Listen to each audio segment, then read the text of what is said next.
Okay, I think orientation is locked. Rotate device back.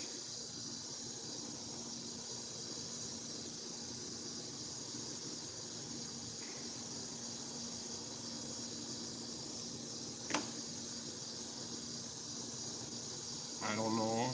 Yeah, it's the right orientation. It's going, but why? Why does my phone screen look so dim? It's on my phone. How's the volume? It's pretty low. Hold on. I think it's good.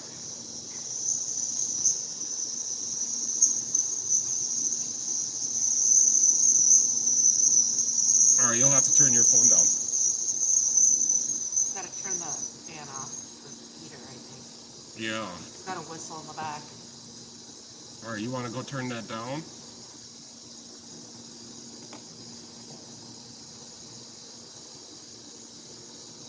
All right, we're just trying to figure out how to do this, and if my volume's good enough. Yeah, so I got my phone over here, and then I'm looking at my computer in case I need to pull anything up. The only thing I can't do probably is put stuff on the screen. So my lighting is better, maybe. Maybe.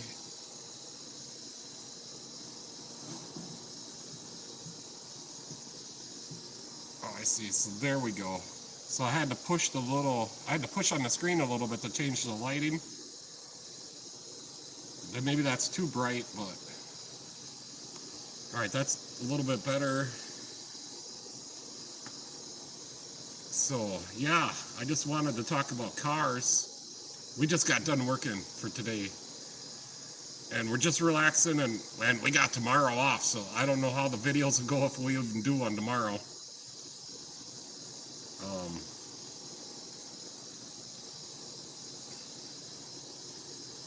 Yeah, so hopefully this turns out better than last time.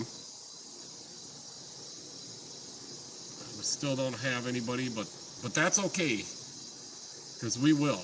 We're gonna do about an hour long live feed, and if you got any questions about your car or something, I'll do the best job I can to answer.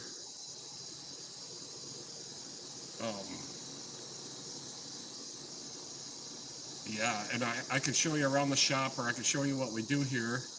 And Michelle's got me up on the big screen. So if I walk around the shop, I'll be able to see what's going on. Hopefully I'll be able to keep up on the comments. So that's really hard for me to keep up on the comments. I'll do the best I can.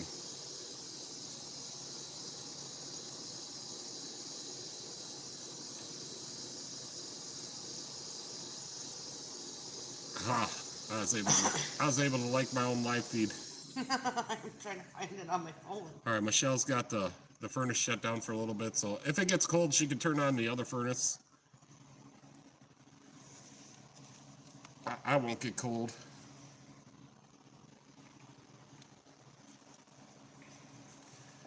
So I do have Mitchell 1 pulled up here in case I get stumped, which I probably could pretty easily. I know a lot of the general stuff, and sometimes I gotta think about it for a while, and then I come up with an answer. We also have O'Reilly's pulled up. I got everything pulled up, but I can switch back and forth, and if we got any DTCs that I'm not familiar with, I can look them up and kind of give you my best guesstimate of what you need to do, or I can tell you how I would start to fix it at least.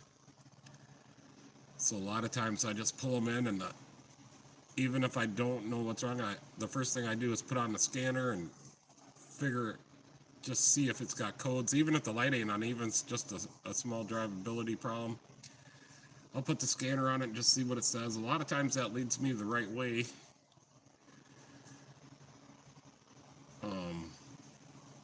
So yeah, I know this. Let me go back and make sure everything is set right on this live feed. I know the last one we did, I had to go into the, after it was done, change it to public.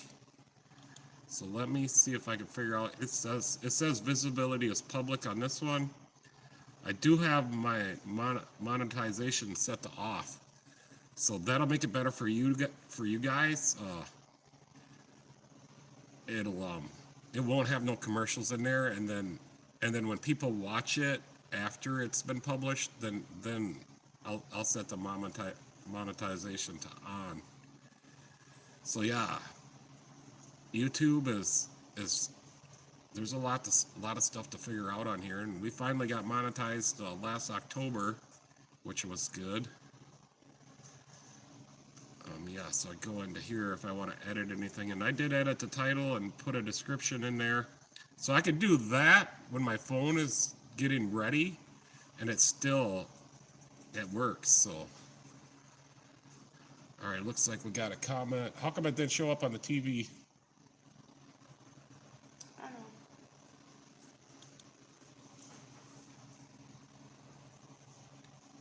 know. Hey Michelle, how you doing? She's sitting right over here. Oh, I'm gonna put closed captions on too. There we go. Super thanks.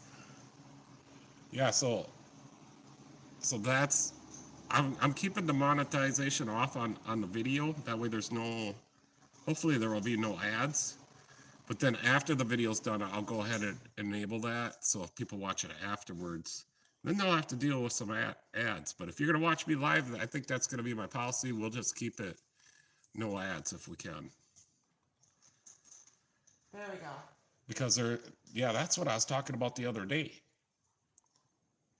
Well, this is a different one. Yeah, that's a different live. You got the wrong one on.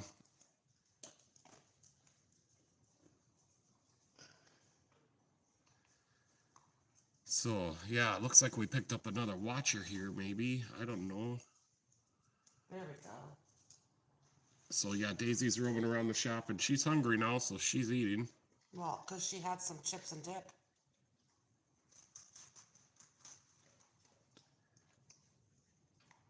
I'll just write a comment.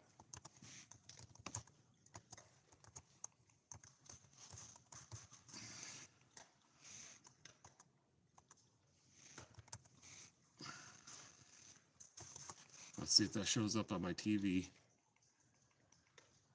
Well, it doesn't because you're doing some weird stuff.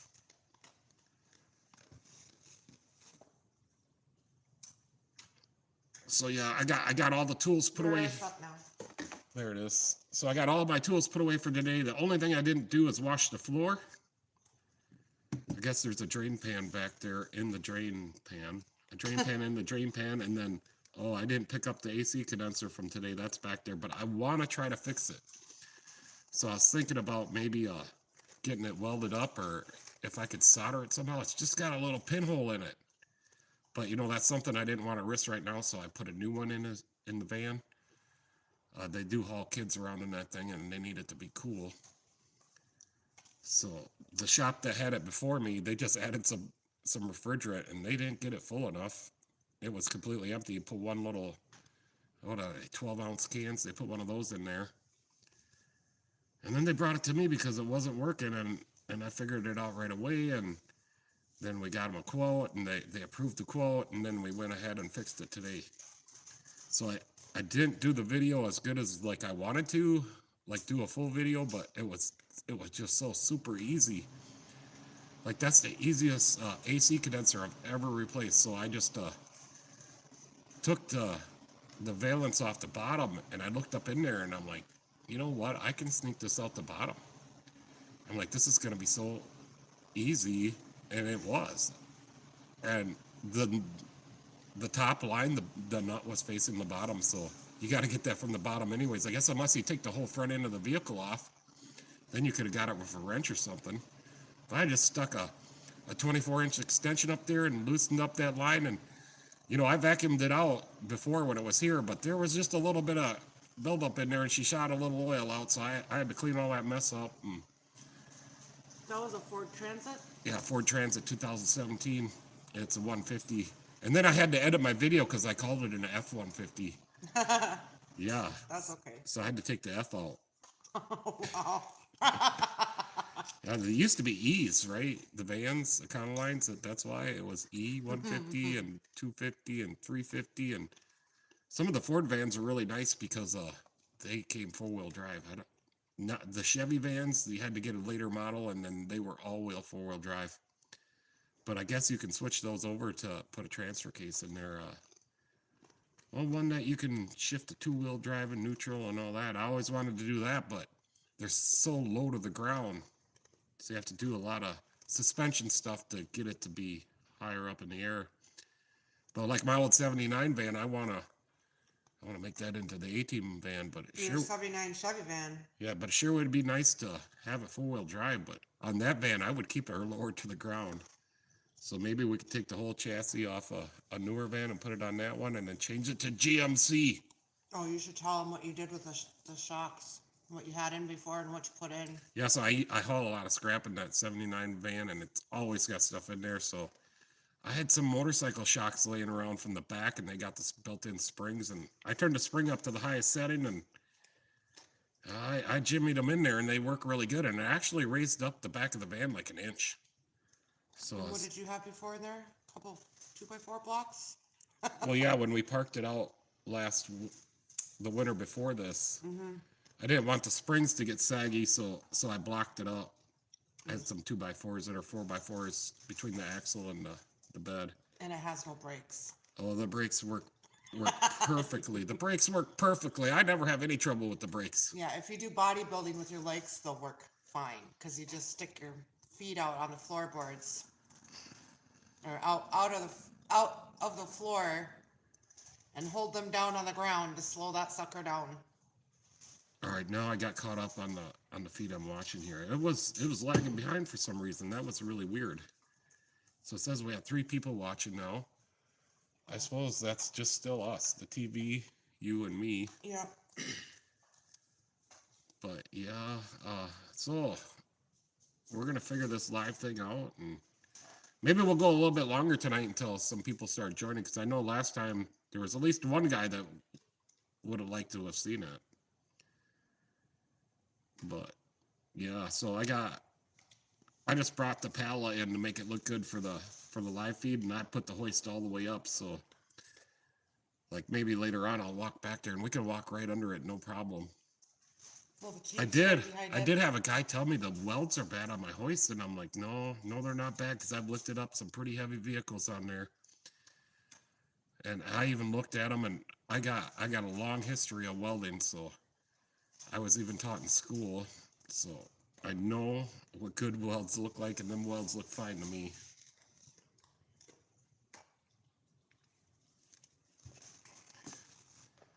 So maybe if you guys come on, you can tell me how your day went and what's going on.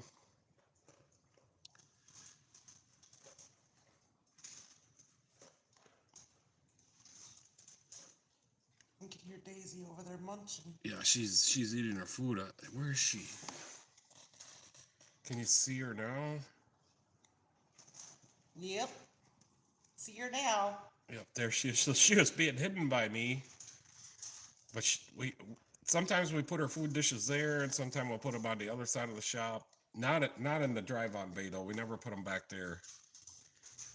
But she's always very curious of what I'm doing. She'll follow me around when I'm working on a car, and she'll be sniffing the wheels. And I think one time she even went inside the car, and I'm like, oh no, you can't go inside people's cars. But it was an older car, and they would have never even known. It was dusty and dirty inside, so it wasn't a big deal. But some of the cars I get in are brand new, so we gotta make sure she don't go in those cars. Yeah, she's always wanting to go for a car ride. We did pick up one viewer, but he was here and then left right away. Probably just wasn't his mojo. Yeah, so we are having another short come out at 9 o'clock, and Michelle did some buffing on some headlights. And they turned out pretty good. I think really good, but that's as good as we could do. It's either that or completely replace them. The guy bought a kit that you just spray this stuff on and it's supposed to make them clear. Well, it did not, and it stuck into them really good. Like, Well, it ate some of it, like ate yeah, into it. it the ate into it. plastic. Maybe he just did not apply it correctly, but we had to sand and sand and sand and buff and buff and buff. And maybe I need to get a little coarser grit Sandpaper. rubbing compound Oh, or polish to have really gotten them any better. And we may go ahead and when he comes back in later this summer, go ahead and redo them again. I think that turned out really nice. Yeah, for considering- now, he said he couldn't see where he's going at all, and we had just fixed his bulbs, and they're the HID ones, and we had to put new ballast in it. It was a Chrysler minivan, and he thought that maybe when I had he just said that, but he said when I had the lights out, all the dust inside went onto the inside, but that's not really what happened. But it's okay. Yeah, the insides are clean. Yeah, it's okay. We got them. He just probably couldn't see it right because he's Yeah. older. Yeah, he just didn't really understand. Maybe he didn't actually spray that stuff on. Maybe it was his son. Well, maybe. And then But He's like- there's. I he's thought like- he was joking when he said that. he's like, Dad, I sprayed that stuff on there, but there's stuff on the inside of these lights. That mechanic you got, he screwed up your lights, not me. I thought he was joking about there being stuff inside of it because he's like, I can't see anything. At night. He might have just been wanting to get us to do it for free. Well, I did charge him because that was a lot of work. Someday when my YouTube takes off, like some other channels on there, we might do some Some freebie stuff. yeah. Well, I would like to help out like needy people. Yes. And I do have some other customers that want to set up a fund here. Like if somebody has trouble paying their bill, Then they'll have like a pot that they put We- donations into. we get to and- decide who's needy or not. And I told the guy, I'm like, I don't know how to decide that. I'm like, it's better if you decide because it's your money who gets the free repair. And I do have a few customers they struggle to I got a fly. We had the doors open the other day. Yep, and there's like, All right, if you see this fly, Michelle, will you swat him? He's bothering me. I see a really big one right next to me. Just kidding. Are you talking about me? Yeah, it's on your hat. The fly is? Yeah, now it's off. Now it's back on. Well, come here. Let me swat him then. Well, This is ridiculous. you see I'm it? doing a live feed and now there's a fly. Oh, you got him. Good job. Yeah, so here's an interesting little trouble code book that I got. My dad gave this to me quite a few years ago, and he said this will help you out doing work on these newer cars. And I've kept this book all these years, and so here's my book, and it lists like trouble codes from back. I don't know how old this book is, or if I can even tell. Yeah, maybe it says something here. 2004. So back in those days, here's the list of trouble codes, and I made notes on some of these pages. Like if I ran across that code and I was able to fix it, then I would make a note in here. Like here's one. P1537. It was Ford intake runner solenoid. So I'd make a little note on there on a. That's just a little sticky label. That's a label. So I'd put labels on the ones that I would figure out. And oh, here's the list of the codes. So now I don't use this book anymore, but this is what started it off. I got Mitchell. I got other things to help me figure out the codes. So yeah, I guess some of my first vehicles that I assisted my dad working on would have been in the late 70s. I remember helping my dad change oil on the 71 Dodge Dart Swinger. And I was I would hand him the oil bottles or whatever, and I always paid attention, and I didn't ask very many questions. I just always was very curious about how what he was doing out there in the garage. And I remember one time I was watching underneath there, he's laying on the creeper, the car was on the ramps, and from my perspective, it looked like the oil was draining right into his mouth. And I went inside the house. Mom, Dad's getting oil in his mouth. Oh no. I remember I was so terrified. I'm like, Dad, are you okay? He's like, what are you talking about, son? But yeah, it couldn't have been going into his mouth. So Obviously not. no, He was just messing with you. no, he wasn't messing. I said, if you would have listened to me, It was just the I way- said it was my perspective on Right, how I know, was it's just looking. the way you were looking, or he was messing. Okay, yeah, no, he was not messing with me. Okay. How could he? I don't know. That's really weird. You would say that. There's all kinds of pranks people do all the time. I was just, if you listen to the story, I did all I listen. was doing was watching. I said I didn't talk very much. Okay. Oh, I get a little frustrated when people don't actually get what I'm trying to say. Sometimes. So I'm sorry I got a little carried away, but if you would have followed the story, you would have understood exactly what I was saying. I followed it. I just added to it. Yeah, he was changing oil, and I was just watching. So he wasn't playing a joke. He didn't tell me to go in that position, or he moved his position. From my perspective, it just looked like it was going right into his mouth. Okay. Well, you don't have to be so serious. It's okay. So it doesn't look like we're getting any viewers. We've been on here for 21 minutes, so I figure about an hour. And then later on, we're going to go on our other little channel and just have a little live feed, because we're trying to get our other channel up on subscribers, doing the best we can. And we don't have much content yet because the RV season hasn't really started, but we are going to turn the heaters on and go in there tonight. Michelle made some hamburger cheese dip, and we got some chips, and then it is Michelle's birthday tomorrow, so that's kind of why we're taking it off. So hopefully I'll probably come out here to the shop and maybe just clean up, and maybe I'll do a video on a tool or something. Hey, Leisure, there you are. You caught us now. Yay! So yeah, we're just talking about cars, and we just got done for today, and the shop is basically all cleaned up except for that condenser back there on the bench, and then I see there's a drain pan in the drain pan. And I did not sweep the floors for today. So they're not too bad. We swept them the other day. So how was your day today, Leisure? And hopefully my volume, and yeah. Oh, so you got that one. He's like, how does it feel to be 21? Well, thank you. You're so nice, but it's actually 29. I've been 29 for, well, quite a few years now. A few years. So yeah, I got my phone here where I'm doing the video, and then I'm watching it on my computer, and we also got it on the big screen TV over there.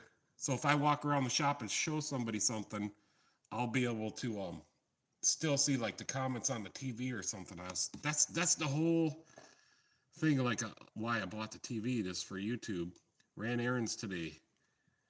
So yeah, we always wonder about you, and we know you're in New England, and I can't remember which state it was, but we were wondering your age, because we know, I think you're older than me. But I tell Michelle about all the comments and stuff, and all the stories you have, and you got so much. Your comments, you can tell by your comments that you just know a little bit about everything, especially with cars. He said he ran errands today. Yeah. 56. So, yep, I'm going to be, how old am I going to be? 39. No, I think it's 52 this year. Yeah. Is it 52 or is it 53? Oh, gosh. 52? Yeah. I don't know. I don't really. No, you're going to be 53. Yeah, I think it's you'll be 53. Yeah, I stopped counting a long time ago. He doesn't allow people to card him.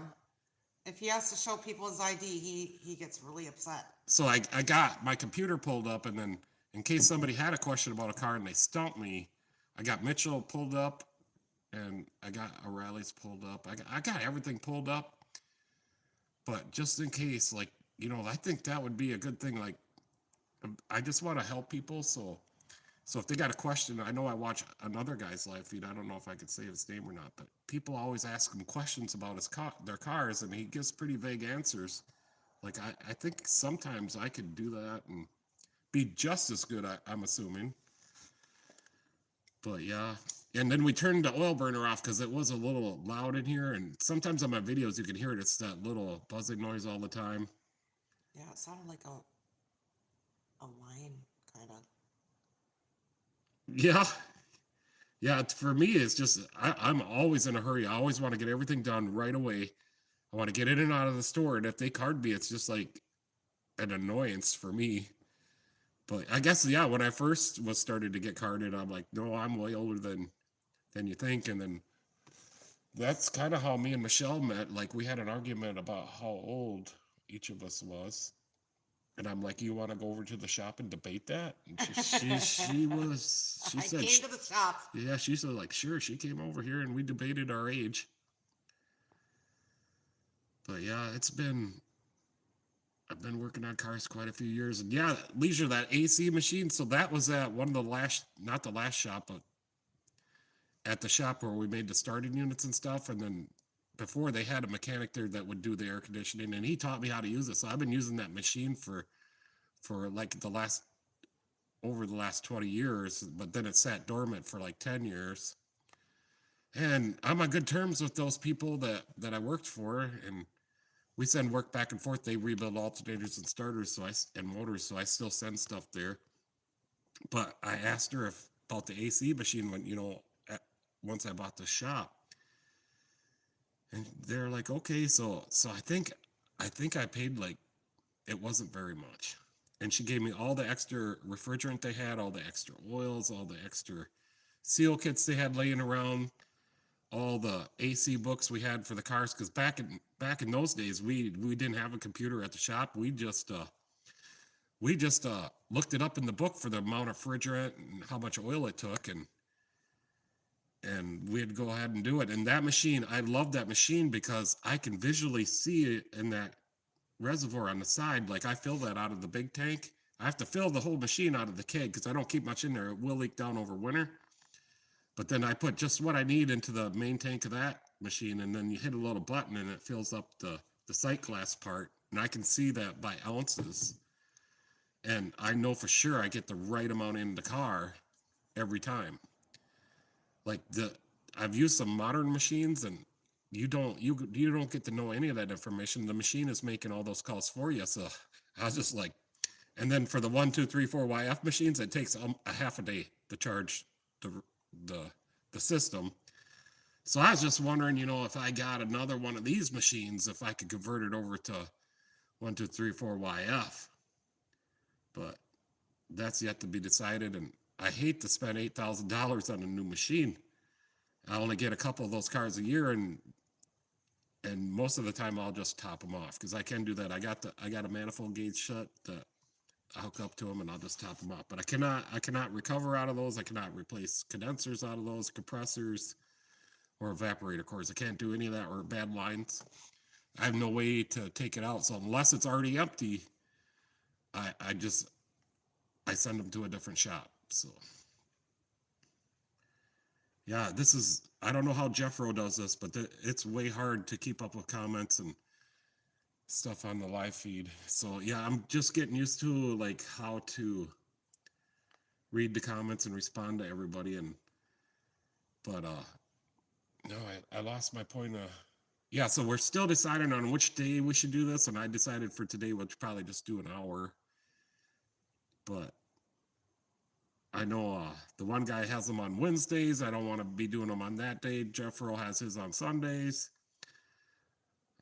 Maybe like a Saturday. I don't know. Yeah, we got Mondays.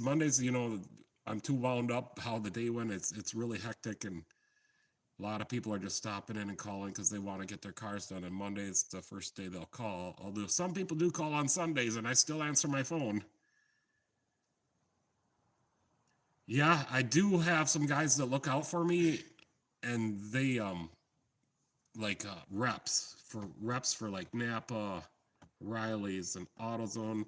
Those reps look out for me, and if one of the shops is getting rid of their machines or updating, they'll let me know. But I'm just not sure that's a good idea because the machine's probably had a ton of use, and why is the shop getting rid of it? But yeah, I need to keep a look on it because the 1, 2, 3, 4 machines are so expensive. And I don't like them because they do the test. So it's part of the EPA because you can't mix refrigerants. So this machine tests to make sure somebody wasn't putting the wrong refrigerant in there, which I have another friend who puts R134A and 1234YF stuff. And it works just fine, just then that's going to screw somebody up unless you have the right machine that can sniff that out and say, okay, we're not recovering this refrigerant because it's the wrong stuff in there. But I think they named it 1234YF because R12 and then R134A. They're like, we're just going to put the two names together. Yeah, that's when I started on air conditioning. It would have been in the 80s. I can't remember. I had this figured out the other day. Probably the mid 80s I started doing them, and then our shop needed to have a certified mechanic, or I don't like to call myself a technician. I just don't.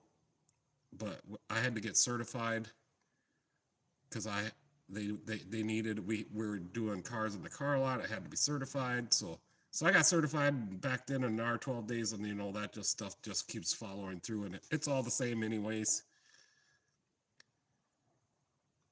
No, I don't know what the YF stands for. Let me know. Oh, I could tell you what I would think it would. I mean, I'm sure somebody probably told me along the way, but a lot of times I just don't get it. It takes me a long time to understand people's jokes. I just don't get jokes. I don't get, like that one guy said, I need to put down the wrench, but he wasn't talking to me. He was talking to my customer. I'm like, oh, that makes perfect sense. I'm like, I apologize to the guy. That's what I think. Hopefully there's no hard feelings. I mean, I was like, I can't put down the wrench. I have so many wrenches. I'm like, which one do you want me to put down? Are you kidding me? I've been doing this for 35 years. Yeah, no. You just don't. But it was funny after we figured it out. I told him I'm sorry in the comments, and then. Well, I told. I suppose I could search that out. I did think that he actually meant it toward you either.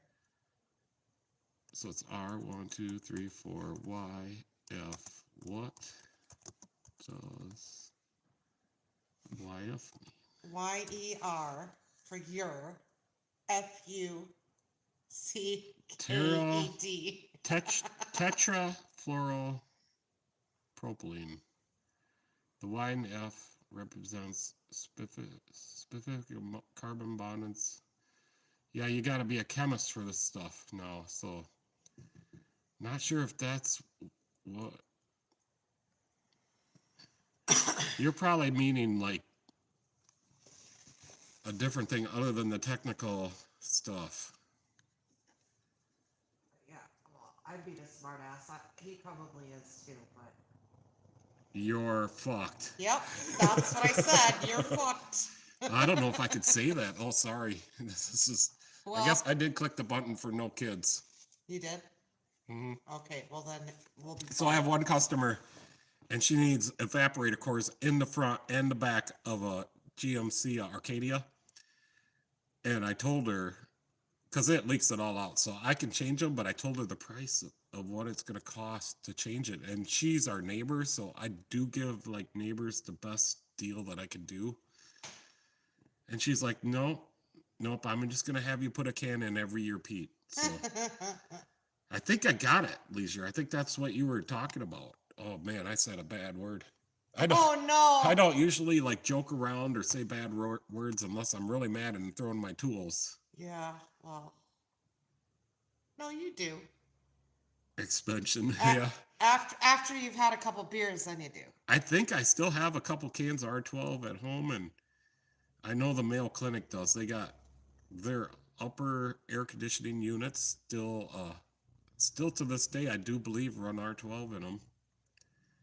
They got a stockpile, so maybe that's why some of the price went up, because Mayo Clinic bought it all, because they can't afford to have their hospital not have the refrigeration for whatever they use it for. Yeah, one of the guys that does he's a subcontractor, but he goes up there and he said there's just a whole room just full of the cans of R12. Maybe he meant cans as kegs, but I'm assuming he means the little cans. But, or maybe I just don't know, but they got a big refrigeration up on the roof. And as far as I know, to this day, they are still using the R12, which is probably illegal. I'm probably not supposed to know that, Well, but I do. it's a good. I don't have any idea what the heck you're talking about. So Yeah, it's the stuff we put.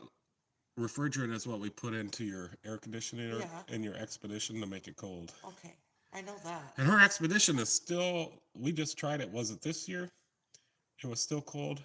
It was. Yeah, because we moved it over there. So for a whole year, it's still cold, Yeah. and that's good. That's an 01 Expedition Eddie Bauer with 330,000 original miles on it. Yeah, I've had it for about 15 you years. love that Expedition. I know. So yeah. So yeah, we're done. I got tomorrow off for Michelle's birthday.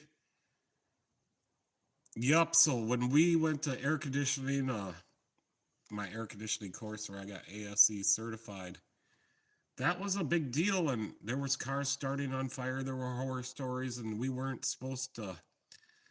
And then from that point on, a lot of people would get turned in because the kegs that they use look like a propane cylinder. So a lot of shops were having trouble with that because people were calling the cops and the EPA or whatever, and then no, because the normal people just don't understand that stuff goes into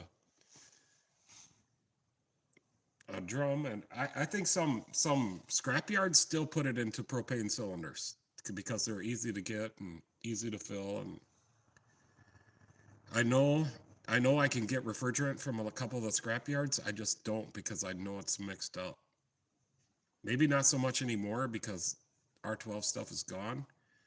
But back in those days, like you could, when the switch came from 12 to 134, you could get a junkyard keg of refrigerant for just like a quarter of the price. But Yeah, but they use propane.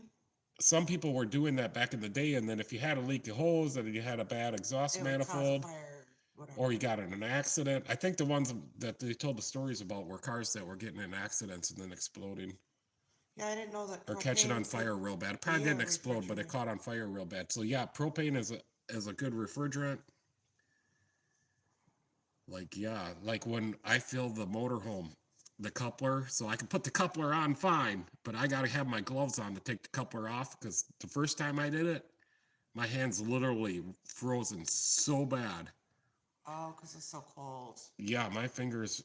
It took the rest of the day to warm my fingers up. I'm like, oh man, I really burned my fingers. Well, that makes sense then. Yeah, I haven't tried that yet, Leisure, but I did hear that too. And to me, that's just not right. Why would they do that? But the cars do have less of the new stuff than like 134A or R12. So even when they switched to 134A, was a little bit less capacity. The systems were better, and then now the switch to this new junk. That's new junk. Everything is junk. Yeah. The new stuff. Yeah, I'm sure that the auto manufacturers and the people that make the tools, they're all in cahoots. I know Snap-on is with them, and Mitchell. Mm. So, yep. And I got to update my scanner this year, and that's I want to get the S2 Ultra. And then it comes with some motor speed stuff, speed repair or something like that. So that'll be interesting, but I just don't know. I'm getting by with the scanners that I have. I just don't feel like $6,000 is viable. We do make some money off the scanner, like in certain situations. I have a $10 charge to put the scanner on and tell you what's wrong.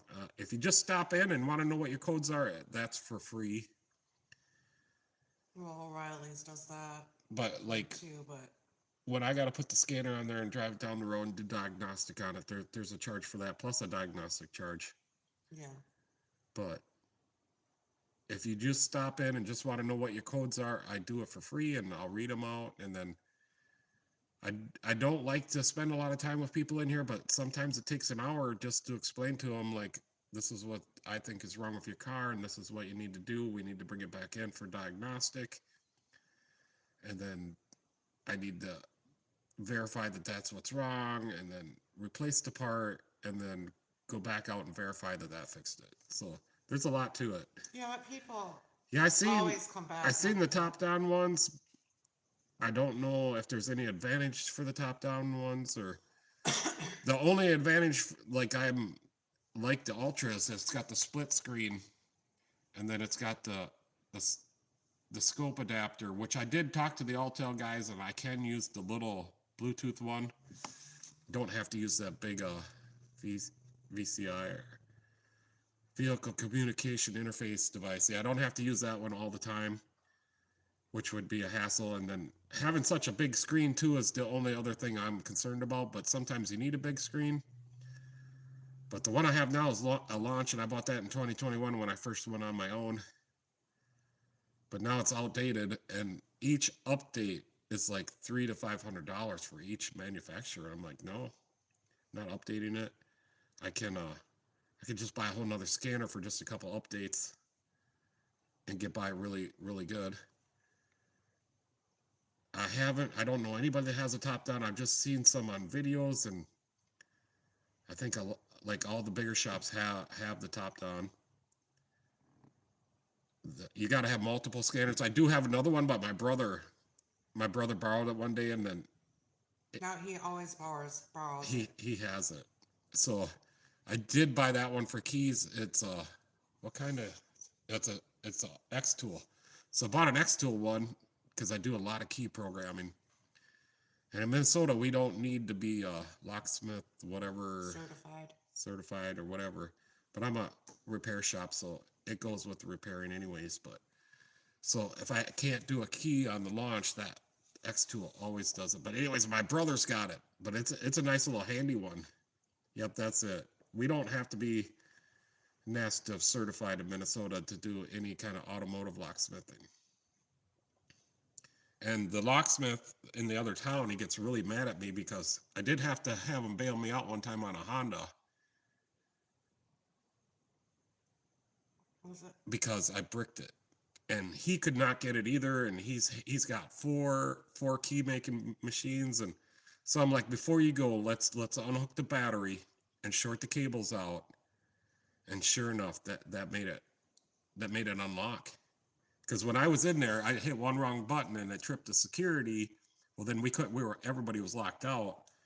So then the only way to unlock it that we found was to do that. And it cost me like $600 to have him come there and do that. But he told me one of the cars he bricked, it cost him like $6,000. Jeez. Yeah.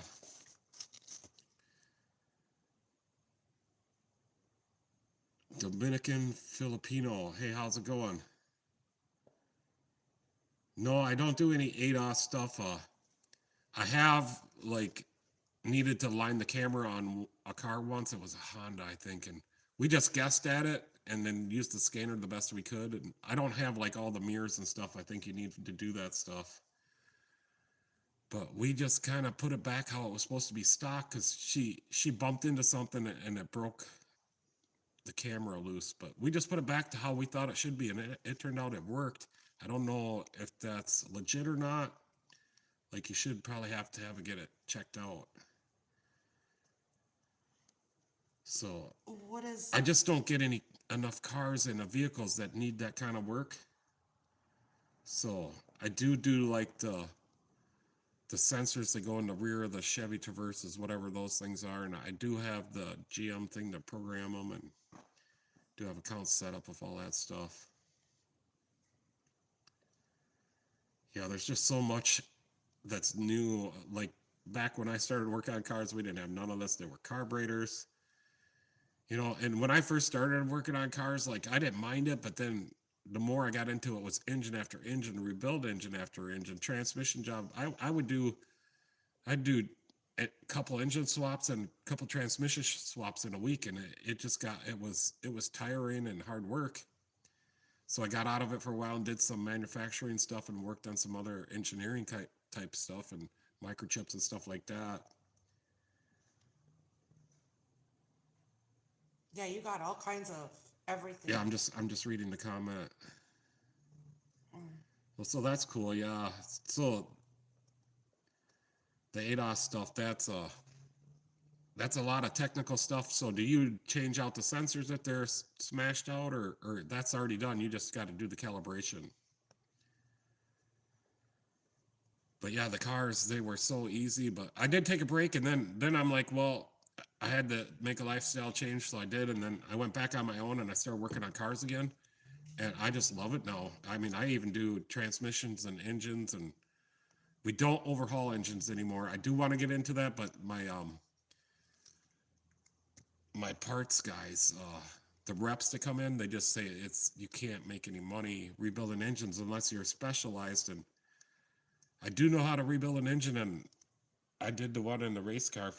That's if you can get an engine to survive in that, and I had to learn that. I blew up 9 engines in a row to learn how to make one survive, and then that was in the street stock days. And then I took that street stock engine and I put it right into modified, and actually it's still running around somewhere. I don't have that engine, but it was a pretty stout one. And then the engine I have it in now, the only stock part in that engine is the cylinder block. And even the cylinder block had like $11,000 or $12,000 of machine work on it, done 15 years ago. No, probably 20 years ago. And Yeah. we just drove it last fall. So yeah, Michelle wants to try it. So I'm thinking like a practice or powder puff races she could do with it. Yeah. And we did switch it to E85 because like if I ever want to race it, I want to do some 50 lappers, maybe even longer. And running on methanol, I remember when I first started out, of course my engines were smaller, you had to have the gas pushed down farther. Like I remember running out at Deer Creek a couple times and Cresco a couple times. I remember like coasting across the finish line one time. Yep, they sure are. The if it's turbo and it's a Chevy or even a Ford, the Fords have. I put a brand new engine in a gal's car because it has the water intrusion, and there's no fix for it. They just got an updated engine, so we did that. We were just talking about that last night because she stopped in to bring her daughter here to pick up her car. But them Chevys, man, you can't stop them leaking. Them 1.4s with the turbo, you can't stop them leaking, and then they blow the head gaskets, and everything's plastic and just made too cheaply. And I blame it on all the kids, the last generation of engineers. They're not like the older engineers. Yeah, well, Chevy brought that back with that Duramax diesel, and that belt runs in the back, and I think you got to get it change the timing belt on that Duramax like at 100,000 miles. I do not look forward to doing those because I have a lot of customers that have them new Duramaxes. Yeah. A lot of people have Yeah. those big trucks here. Yeah, I just don't get into any rebuilding anymore. I did them exhaust manifolds on. I slid them on some sandpaper, and I do that like on the 3.1 heads and stuff, and they turn out perfect. And I got them exhaust manifolds really flat the other day, and I had to charge a little. I don't know. I couldn't charge too much for it because we could have probably took them to a machine shop and got them resurfaced. I'm assuming that it would have cost like $35 a piece. So I really can't go over that when I charge the customer, and because I did it myself. But I did warranty it out. I told him I would stand behind it for a year, and he did get back to me the other day and said everything is going great. He's so happy, and so that's the second car he's happy on. But yeah, he had to pull a trailer to go up north and do something. He sells antiques. So yeah, I do have that race car engine decked out to just a few thousandths over the pistons, and I put a lot of effort and time and blueprinting into that engine. Yeah, she runs and drives. So I'm just trying to think of what other piece. I think there's one more piece, two more pieces that are stock in that engine. That would be the distributor, although the guts of the distributor are, and I run the HEI. I just, when we raced, that was good enough. But now you got to have a rev limiter. But you can still run a rev limiter on an HEI. So our shop does the cheapest oil changes and the best oil changes. So I think it was a few months ago, I seen a slip in a gal's car, and she went to get her oil changed at a place where a lot of people go, and up in a different city, and they charged $100. It was just over $100 to do an oil change, and I'm like, well, I had her car in here for a different repair because I think they recommended something. So I'm like, just for your information, that I'll probably put an OE filter on there and use some good oil, and we'll check we do a whole visual inspection. We check all the filters, all the fluids, all the tires, all the brakes, every single thing, cabin air filter, all that stuff's for free. And I told her the price that we'd do the oil change for, and it was, I think it was like $78 for this one because it has extra oil in it. I think it might have been. Yeah, well, it just depends can't on how remember. much oil you So put in. so I'm cheaper than that, and we were running a special on our oil changes, which I'm gonna put back on for the summer, because it seems like as soon as I took the special, we have a $55 special for a 5-quart synthetic change. blend oil change. And as soon as I took that off my sign, it seemed like the oil changes slowed down a little bit. But of course, the world has changed a little bit, and people are being ultra conservative right now. And I'm just fortunate that I know everybody in this community and they trust me. They still bring their cars here. We're booked out for almost 3 weeks. Yeah. So I try to schedule like 1 or 2 cars a day because I know somebody's coming in with something that ain't scheduled. And if it's a little thing, I'll get it in.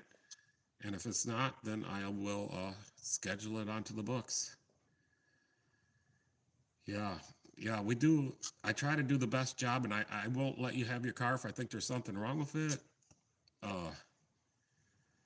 We verify all our repairs. No, I don't buy any bulk oil, not yet, because the bulk oil guys want me to buy the oil from them if I get the tanks from them. So I want to get my own setup. That way I can buy the oil from anybody I want. I feel it's the best. So right now, I told Napa, because we get our oil from Napa, unless we're putting OE oil in or a different higher quality. But Napa is made by Valvoline. So I do run the Napa store out of oil. Yeah, there's times that they every gotta once order in a it in while. because we'll order a little too much Yeah.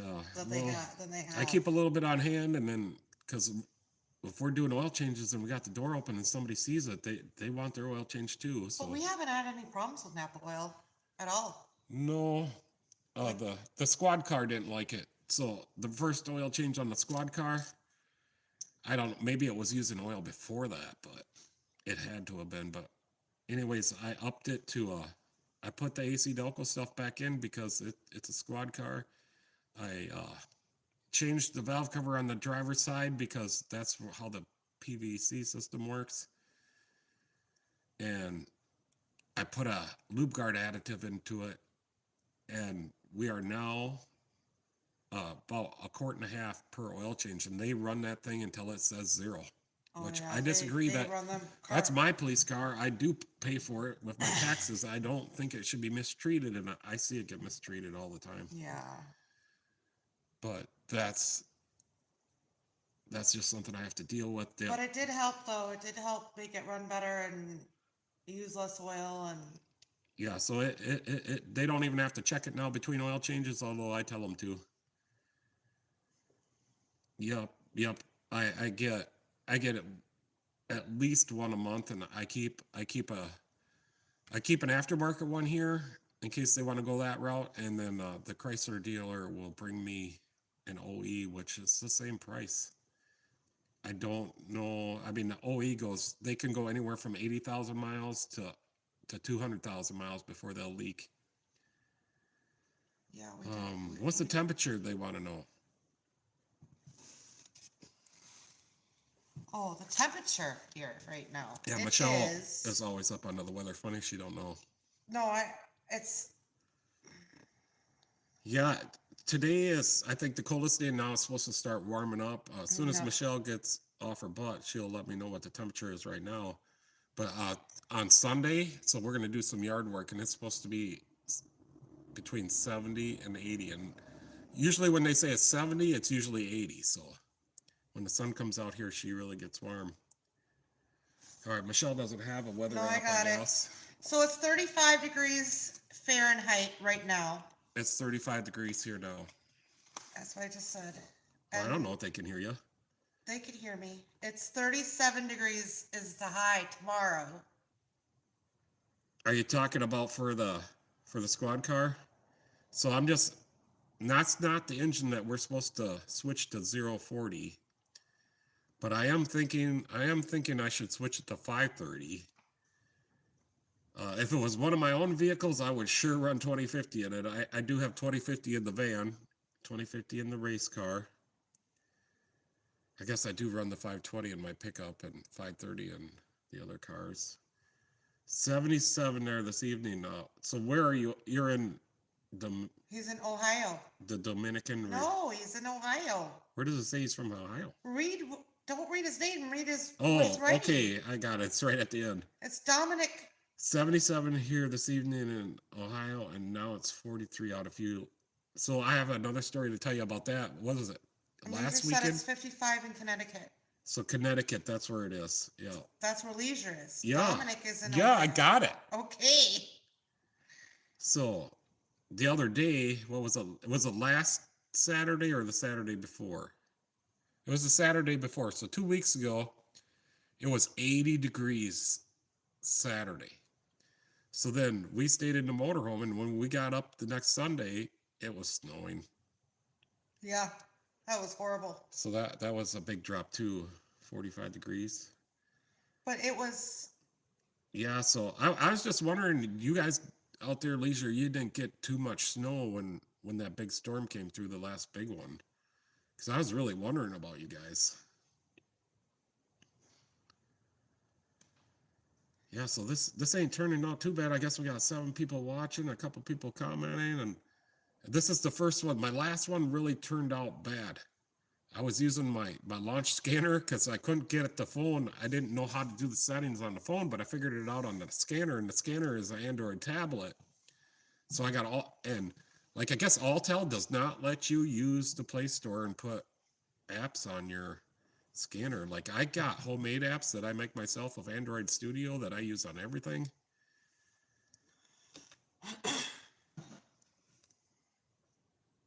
So I don't know, as long as I can fix it and it turns out good, I guess I do about everything but rebuilds and I think wiring and whatever yeah. tickles your brain, something that really makes your brain. Yeah, I like to work. do the wiring. I've been wiring stuff since I was a kid. Eric can smell the wires, I guess. I don't know if he's doing as good on it as lately as some of his videos. Yeah, that's what I was wondering, Leisure.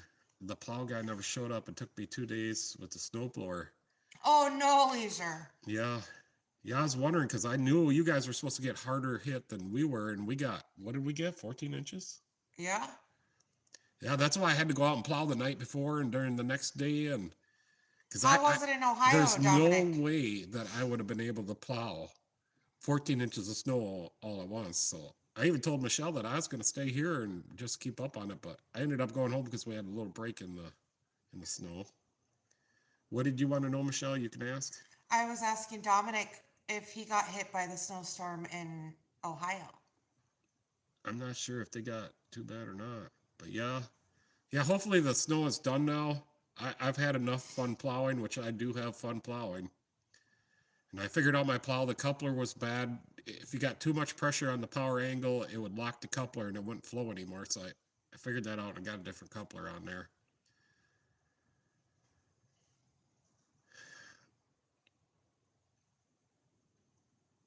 Yeah.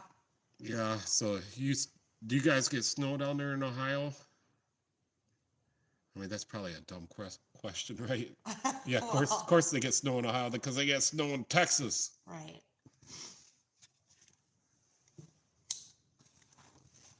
Yeah, lately You need a these refill? last few years have been the snow has been going farther south. I think it was one of the worst years this year down in Texas, from what I seen on the news.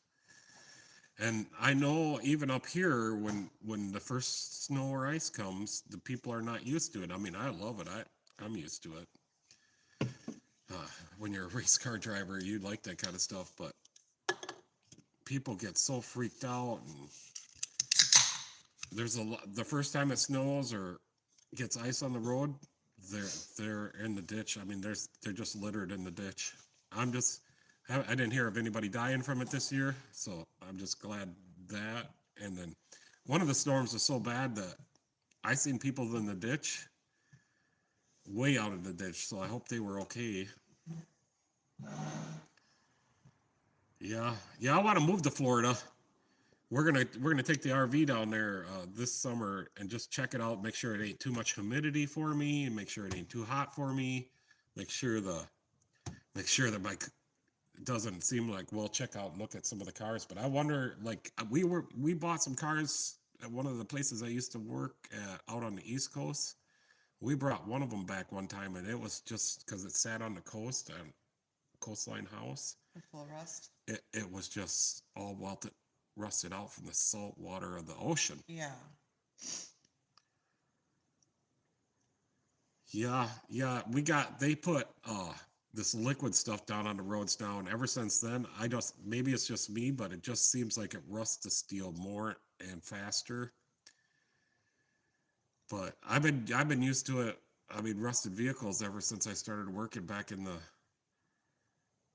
late 80s. So yeah, no, I watch Raymond Ray, and he just touches the wheelbarrow and it falls out. Yeah. I think I had that happen here once, but it was on a fairly new car that doesn't get driven in the winter. Well, that'll be nice, because, yeah, he uses all them crazy heavy-duty tools to get Yep, the woodgrains out. I do a few Subarus, and I know like Eric Cole, and I seen other guys, like, they got I can get them out. I can't remember if I use a jack or what I do. But yeah, they're super corroded in there, and they are harder to get out. And I think one of the Subarus I did, we had to pull the whole bottom pin out, and that pin or the bolt, and it goes through there like 10 inches, and that you have to replace that bolt if it's rusty at all. So I do get a few of those. Most of the Subarus I work on now are late 2020 models and newer.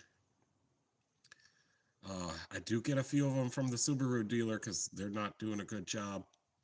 And every dealer lately for the last couple of months is, I see what their quotes are, and it's awful. It's outrageous. We had one guy, they quoted him $7,000. They missed two things, and they diagnosed two things wrong. I did the whole job. I did the two extra things that I found on there, did their whole job that they quoted $7,000 for. It was $1,600 out of my shop. I did everything plus two more things. Yeah, and he was so happy. Yeah. I've anytime I do have a Subaru coming in for a wheel bearing, I'll watch his videos to get refreshed. Because I'm always like, man, I'm not going to get it out, but I always get them out. Done a couple here at this shop, and so lately I've been trying just to get videos going better. So I used to be, I think, better at my long videos than I am now. Excuse me.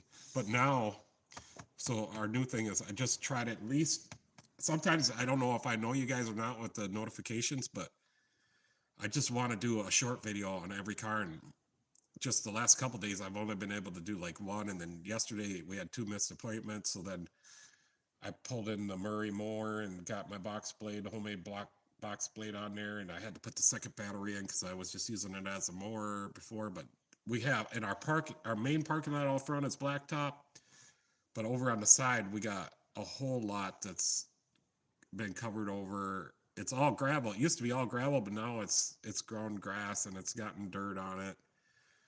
So it's kind of a mess out there, and I think this thing will, if we stir that up, it's either gonna blow away or wash away, and then we'll keep doing it. I'll smooth it out. I do a lot of press-in wheel bearings, so yeah, I didn't know like that one. I was fighting it on the press. Sometimes I got to stack things up. Like when the video you told me you had the 3/4 socket set, I got to get one. I don't know. I don't want to spend too much, but that's a great idea. And the van is full of old like round things and flat things and heavy things that I can do. And I brought the best ones in here. Like we took apart that transfer case and it has that shift collar in there. That worked really good for the wheel bearings. It just, if it was an inch thicker, but I do prop it up and then drive the wheel bearing out. Yeah, I guess I like to do wheel bearings. I can make money on those. I'm fast at them. So go to Harbor Freight and get it. Yeah, we just went up to Harbor Freight 2 weeks ago because I used the flashlights, the $30 ones, and they said they had a sale for $15. If I'd have known about the sale, I'd have bought like 5 of them, but they didn't have none left to warranty the 3 I got broken.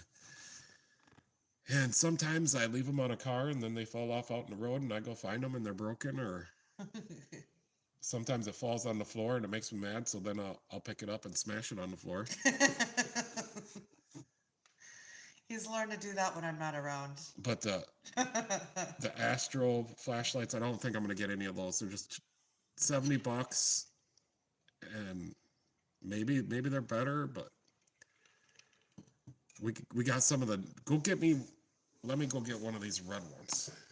So this is what I got this thing for, so I can walk around. So these red ones I got up here. I just got this one from Napa the other day, and they thought it was theirs.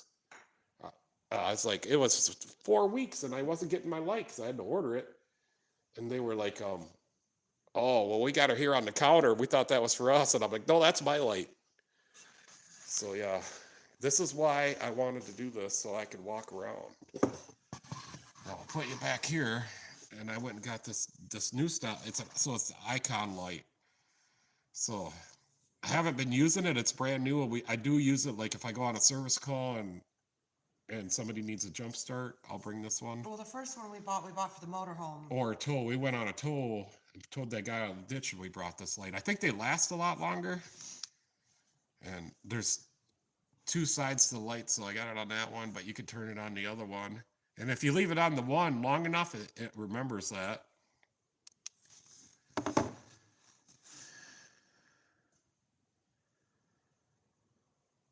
Berman vice grips. Yeah, because I can't get the vice grips anymore, and they're kind of changed. They're not like the old vice grips used to be. So I see the Milwaukee ones at Fleet Farm. I want to get some of them, but I don't like the little twist handle. But the other guy that does the shorts, he's like, you got to crank that with another pliers. I'm just not used to it. I just squeeze it as hard as I can. Okay, so yeah, we gotta go to Harbor Freight because there's some other stuff I need to get. Oh, these are great flashlights. Yeah, they're rechargeable, And make sure when you go to Harbor Freight, you get this Icon one does not come apart, but the other ones have the 1650 battery in them, or the 1850, whatever number that is. Get the warranty. And I always get the warranty, and I'm always back every month or so. Yeah, to get them replaced. They know who I am, and I told them they're for my shop, so they don't care. Yeah, I kind of like this Icon one. Let me go get the other one.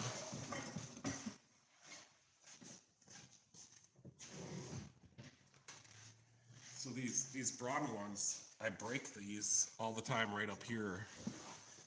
But the Icon one. I guess I haven't used it enough to know if it's gonna break, but these, so that's what I went and got this for. These Braun ones, they have the battery in them. So if you only have one, you can get these batteries out of a old power tool, and then you just measure which ones are good, and you can get the charger, and or you can use the light. But yeah, I got spare batteries for these because I take them out of all my old Craftsman power tools when the batteries fail, and not all the batteries fail.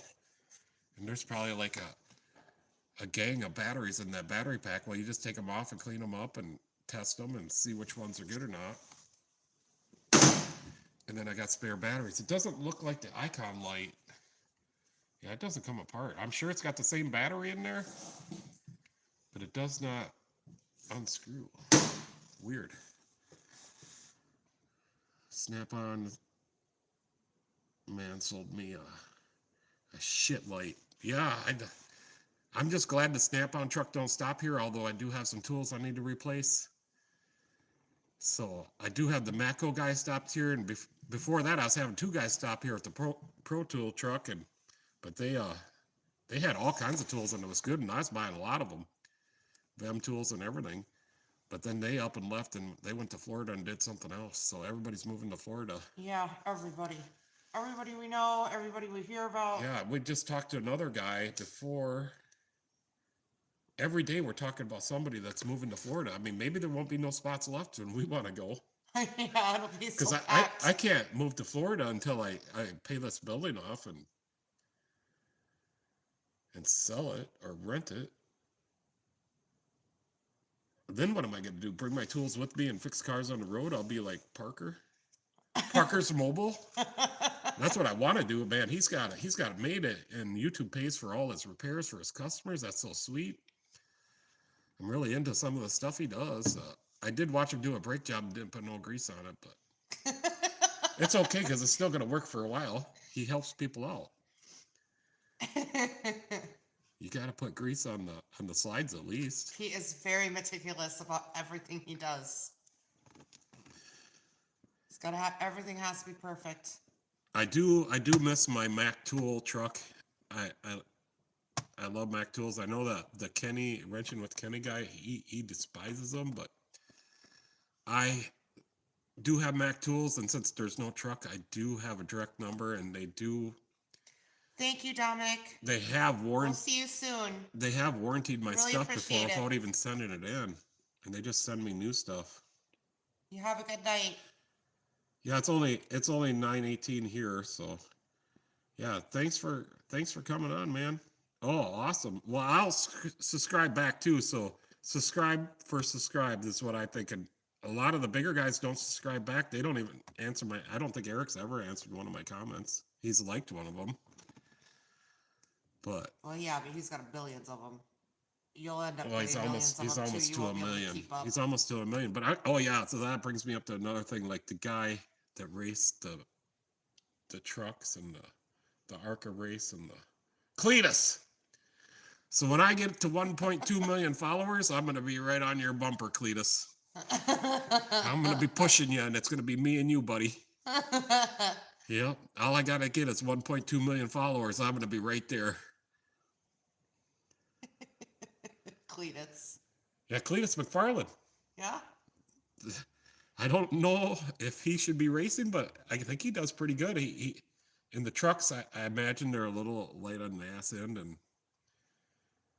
he got a little bit of a wrong wind, and it put him into the grass a little bit. He lost it. But yeah, it took me a long time to watch NASCAR again after Dale Earnhardt. That was a tough one for me. I just loved the way he raced, but yeah, I do watch it still a little bit, and I'm still addicted, even though it sucks. Stage racing sucks.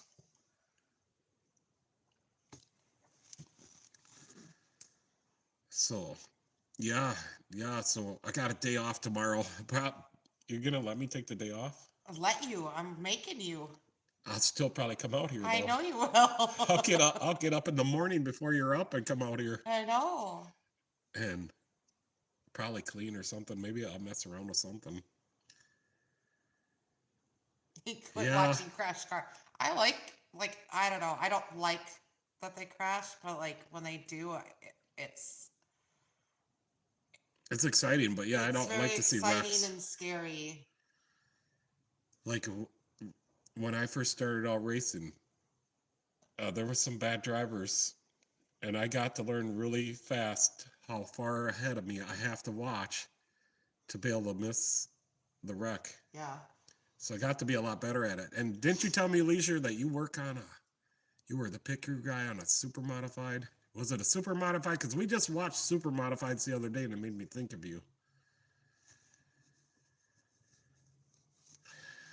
I think it was you that said, "I hope I don't get this wrong."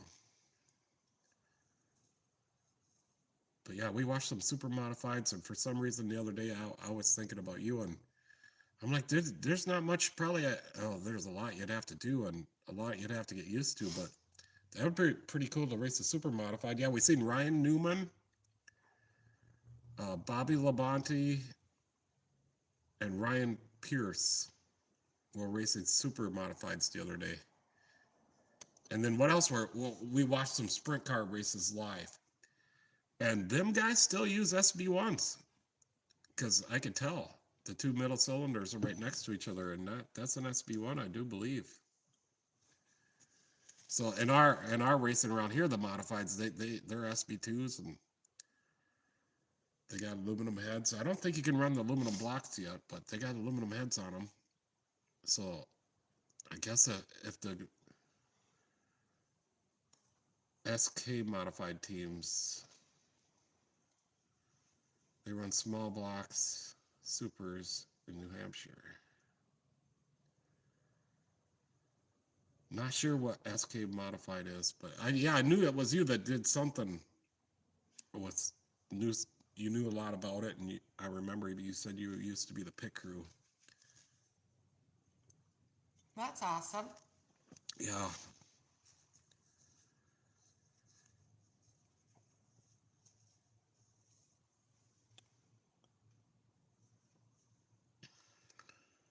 Yeah, so we went a little bit longer than what I wanted to or thought Yeah, I'm we would. freezing because But we had to turn the heat off.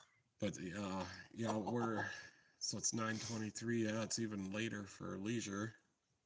Yeah. But yeah, that's cool. You're my best commenter, and your comments are always so good. I love it, and it's great, and I'll thank you for that. Uh, and I learned a lot too from some of the stuff you say. And yeah, we're trying to come up with the days and a a name for each day of the week, like when I do my videos. Well, maybe we could do Thirsty Thursdays. Oh, 4412, two barrels, yeah, 355, yeah. So that's what we used to run in the street stock. Uh, I think my brother's got my 2-barrel carburetor, my Holly 2-barrel. You got all your stuff over there.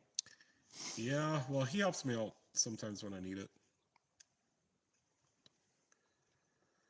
But yeah, back from those days, well, before that I raced pure stock, and then we could run a 4-barrel quadrajet. So I learned a lot about quadrajets, and then if I was to race that pure stock into the street stock, I had to run a 2-barrel. So then I had I don't know if the 2-barrels that Chevy had were Rochester. I think they were Rochester 2-barrels, but that 2-barrel, I bored that thing out and everything, and that thing could run with a quadrajet. Nah, the quadrajet was just a little bit better. And I made the back barrels open just like what do you call it? Manual secondaries. Yep, I had a guy. I made a cheater intake, and he cut some of the stuff out of the intake once. I tried not to cheat, but once in a while, I could do a couple things because I knew they weren't going to pull my carburetor off and look down the intake. And if you're in the top 5, you have to scale, and they look at the outside, and if they see something suspicious, yeah, then they'll pull you to the side, and they might pull a spark plug or look down the barrel of your carburetor. And one time I painted my heads aluminum paint color, and they pulled me off the scale, and I'm like, don't you got a magnet in your pocket? Just put it up to it. He felt so embarrassed. He's like, get the hell out of here. Yeah. Because when I first built the engine, I used nitro seals, Victor nitro seals, and they're the graphite ones. And for a 400, because we run a 400 block, and it's the cylinders in the middle are so thin. And to get the heads to seal right, I talked to Sorensen, and he's like, no, you got to run the nitro seals. So I'll go get some from my supplier. And when I was building the engine, I didn't see it, but one had a little nick on it, like somebody might have dropped something on to the compression ring. And I was all racing. This is the first race of that engine, and you know, I usually like to break them in, but I did not. I think I go about a couple like warm-up laps. That's all the break in the engines get. But anyways, I don't know. It was 2/3 of the way through the race, and blew the upper hose off. I thought it blew up, so I was so mad. I held it right to the floor from the flags from when that hose blew off. You know, I put it in neutral, and I held that engine right to the floor until I got it up the pit road a little ways. I'm like, she's really blown up now, but it wasn't blown up. It just blew the hose off because the compression ring had a nick in it. And I don't know how I found that when I took it apart, but I couldn't find anything else. And I was looking at the head gasket, and sure enough, I got a new head gasket. The guy warranted the head gasket, put a new one in, and it was fine since. So just had to pull one head off that engine since it was new. The heads, other than that, it's like got 55 nights on it. The head's never been off. I do pull the oil pan every night of racing and check and stuff in there, and I'll pull a rod. I used to pull rod caps. I don't pull them anymore because the bearings, they don't show anywhere. But the oil screen would get knocked off. One time I broke the oil pump off, but yeah, I knew that happened.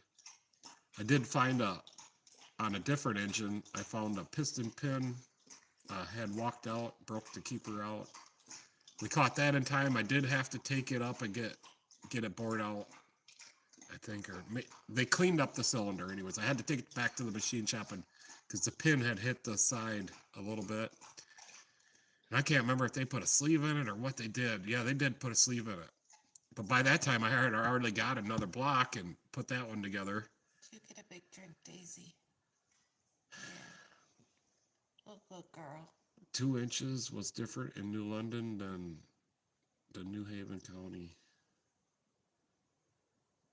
So 2 inches probably made a difference between the county's laws or rules. 2 inches of what? I don't know. See, this is where. What kind of 2 inches are we talking about here, Leisure? This is where I struggle. Like, I don't get. It takes me a while to figure it out. That's where my sarcasm kicks in. Yeah, you just. He's got a laughing face on there anyway, so he's being sarcastic too, I'm sure. Yeah, I blew 9 engines in a row. That's how I figured out how to actually set all the clearances so they won't blow up anymore. Well, we're talking about inches, not engines. I know they sound similar. Inches. Yeah, I split a block in half once. I had a good run in 358. I was at Cresco and I was passing a couple cars a lap. I started in mid-pack, and she was flying that night. Oh. And I was going on the outside of everybody because there was no room to pass down in the middle, and a rock had gotten kicked up to my distributor cap and cracked the distributor cap. I didn't know this until we actually put a new engine in. We're trying to figure out why it wouldn't run right. But anyways, what that had done, and it was a stock block, it caused some misfire and some detonation. And the whole crankshaft, pistons and rods, it broke the timing chain off and messed up the input shaft of the transmission. The whole crankshaft went right to the bottom. But I think it was up to 4th place, but it looked like an Indy car. When an Indy car blows up, there was a couple swirls of smoke coming off the back, and it felt like the car was tipping over when that happened. And he said 2-inch minimum frame height between counties. Oh. Yeah. wish they would keep the rules more.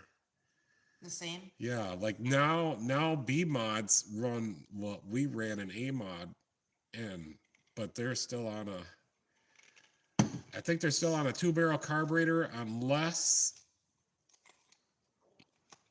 I can't remember. If you run E85, doesn't even make sense. But if you run E85, you can run a 4-barrel. But the A mods here are really the engines are like 50 grand engines, 50 to 100 grand engines, maybe more. That's crazy. And I have no problem running with those engines, but them guys turn them things right to the rev limiter, and I can't remember what the rev limiter is, like 80, 8200 maybe. And then they top it out, so they run such a low gear, like a 600 gear. When I raced at Deer Creek, I ran 46s and 514s. Now they run like 650s. Read your comments. Yeah. New London and New Haven. Yeah, I miss racing a lot. Me and Michelle went out there, was it last year? This last late summer. And we brought the Ranger out there, Daisy, and oh yeah, it's for the Jamboree. Wasn't it Jamboree? It was some big race. But anyways, we got to go there one night out of it, and we got to go into the pits. We got to consume alcohol and bring the dog and bring the Ranger. I think each one of us had to pay like, I don't know, it was an ungodly amount, maybe $45 a piece, but it wasn't that much. But we got that's not that much, is what I'm saying. we got to bring the Ranger, and we could drive around, and I don't know how, but when I was racing, they didn't allow alcohol in the pits until afterwards. But now, and for the stand people to be walking around in the pits, but now that's just normal, I guess. You have to we bought the pit pass. Yeah. Then we had a Napa pass for the Gopher 50, but then the Gopher 50 got rained out, so then our Napa passes didn't. We had VIP. Yeah, we were supposed to get T-shirts and all kinds of stuff, and so that all went out the window. So we ended up getting no garb. All we have is to show for it is just our. And then it had stopped raining long before, they had to race. But I suppose all the guys. But it was all puddled out there. Yeah, all the guys got their stuff put away. But I remember one of the first races I did really, really well. It started raining when we were racing, and for some reason I could go faster when it was raining than when I was on regular not raining.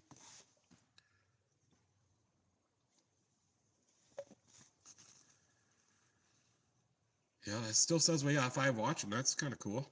All right, thanks, guys. Yeah, I'm just my first official live. I guess I had one I was just practicing on. I'm still practicing, but this one I got a different camera, and I think you guys can hear me, at least from what I know. Had either Mountain Dew or a shot of tequila or Dr. Pepper with a shot. Yeah. I got a bottle of Jaeger in the freezer at the house. I should go get it. Yeah. Well, I'll just go get it tomorrow. I'll drink it tomorrow. It's my birthday tomorrow. Maybe we're celebrating your birthday tonight. We are? I don't know. No. Why, so you could go back to work tomorrow? Hell no. Did you hear that? Yeah. You got plenty of work to do tomorrow with me. Well, I can you take me out to dinner or something. I could get up early, come out here and mess around in the shop. And have your guy time. By myself? Yep. Or with whoever, I don't care. As long as it ain't no crazy girl. The dog has crashed out down here. We got a crazy girl, Crazy Daisy. So, yeah, the dog has crashed out. She's sleeping.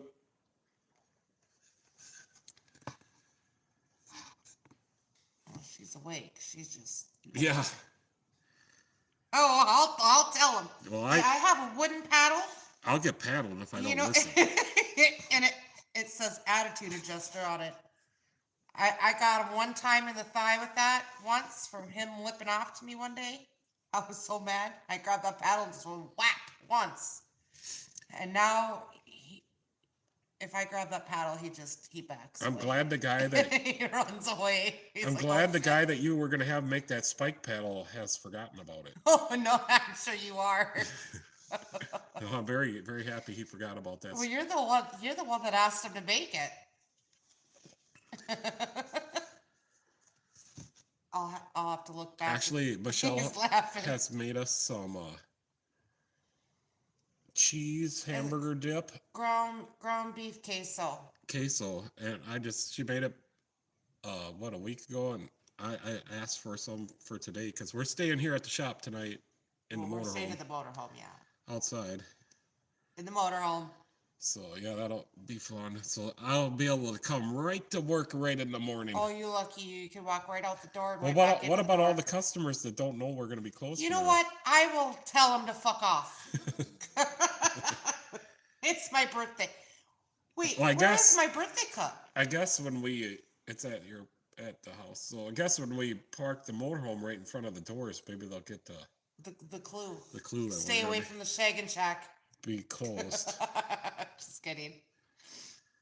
So yeah, we got a few things we're gonna do to the motorhome and this year, and hopefully we can go to Florida. We went to the Indy 500 last year, That was so much fun. which was fun for me up until the last day when there's 400,000 people there. Yeah, Pete doesn't like to be around that many people. It was. Which it was a lot of people. Yeah, I just liked all the other days you could sit anywhere you wanted, and we sat everywhere. We went up to the top, we went on the infield, we went in the middle, wherever we wanted to sit, All we could over. sit. We had VIP because your mom's gonna walk But there. then- But then on race day, we had to go to assigned seating, and we were on turn. It was shoulder to shoulder. We were on turn 3, just coming out of turn 3. So, but anyways, yeah, some of the people are very rude. They were very disrespectful. There was too many people.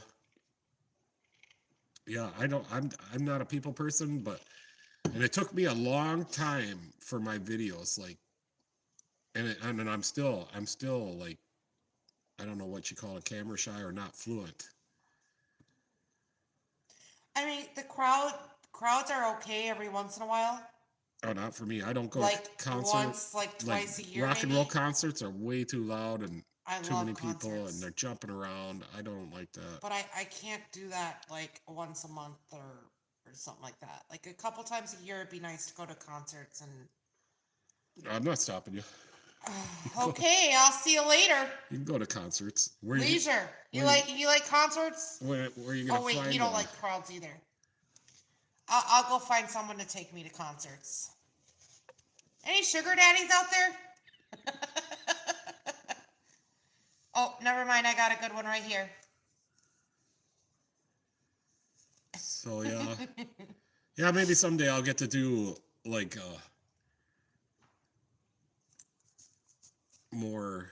Of course, I know Jeffro. Like when the people start talking on his feed, you're what am I trying to say? That When you get you get off point. Get off point. So, but that's okay, or else you guys wouldn't be interested.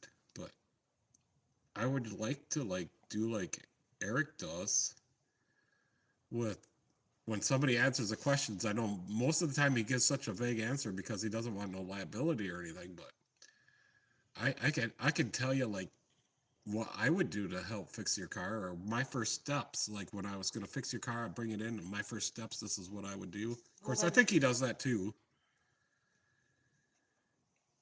you would just start out saying, in my opinion, I think this is what it could be. Yeah. So then that doesn't make you liable. You're just saying what you think it could be. Yeah, so I'm not really. Today I got my Ford hat on because we had 2 Fords in here. When Chevys come in here, I put the Chevy hat on, and then I got a new Mopar hat, a couple of those. So, Oh my gosh, you got so so many when- hats. but sometimes it goes in streaks. Like one day it'll be a Ford day, one day it'll be a Jeep day. Like we had all Jeeps for oil changes a couple weeks ago. No, that was just this last week. No, it wasn't this last week. It was 2 or 3 weeks ago. I thought it was just this last week we had 3 weeks ago. all Jeeps for oil changes. Yeah, he gets a lot on there, but yeah, and he is really good. He very modest. I consider him one of the best mechanics. I don't think he likes to call himself a technician either, but he can fix any car. I don't think I could say that, but Maybe Eric. maybe he just doesn't tell us about all the cars if there's one that he he had trouble with and didn't fix. But he does. He's very upfront and honest on his videos. Maybe Eric O's wife and I should go to a concert together. There you go. Her and I will go. I know he doesn't like YouTubers, like to come and visit him and stuff, although he does tolerate them. I'm not a YouTuber. Well, you know him from YouTube. Well, Raymond Ray, I watch his stuff. I like the other guy, Ivan or whatever, too. There's a couple other ones I watch. And just recently, I found some more channels, and I've been subscribing to them. They're just getting started out, but they seem to be pretty legit and started out like me or maybe better than me. I just wing everything. you're so humble. I don't wing fixing people's cars, so if I'm not sure she's not fixed yet, I keep it here and I let them go and let them know. And then I do have a loaner car too that I'll give them just in case. Jimmy making it work. I haven't seen that one yet. I'll write that down. I do have a notepad here to take notes.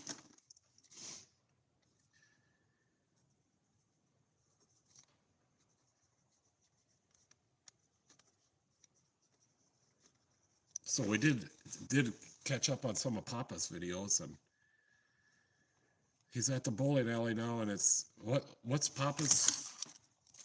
He's got a new channel. It's on the very last page. So it's Bowling A2 Mechanic. He's got a new channel, and He's working on the bowling alley where it sets the pins, the pin setter the machine. mechanical area of the bowling alley. And I think he did end up doing some videos towards the end when I was watching his videos. And he was on my last live feed, so yeah, we talked a lot, and that's how I got. Advanced level diagnostics. No, it's Bowling A2 Mechanic. Yeah. Advanced level diagnostics. That's another one. Yeah. Oh, that's what you were saying, Michelle. Yeah. I'm reading comments. Try to help you.